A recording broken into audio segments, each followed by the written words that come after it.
Kung nangangarap ka na magkaroon ng sariling property dito sa Baguio City na sobrang lapit lang sa Marcos Highway, so even sa golf course, sobrang lapit lang rin sa mga establishment. Isa sa pinaka-advantage mo rin, malapit lang rin dito yung bus terminal. Magagandang bahay, ito, mga kapitbahay mo na rin. Ayan, oh. And also even yung kung mapansin mo, sobrang lawak lang rin. Sobrang lawak rin yung daanan, di ba?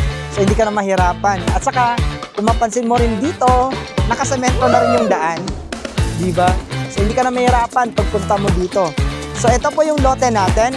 From here, actually 12.5 SQM yung lawak from here doon banda.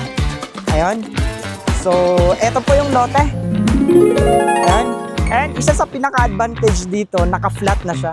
So wala na masyadong trabaho, di ba? Kung gusto mong patayuan ng sarili mong bahay here.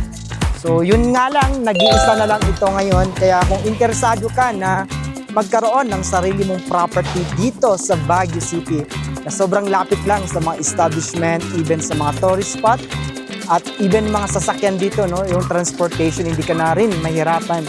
Feel free to message us. Click mo lang yung send message or mag-comment ka dyan sa baba para ma-send namin sa iyo ang link. See you po guys!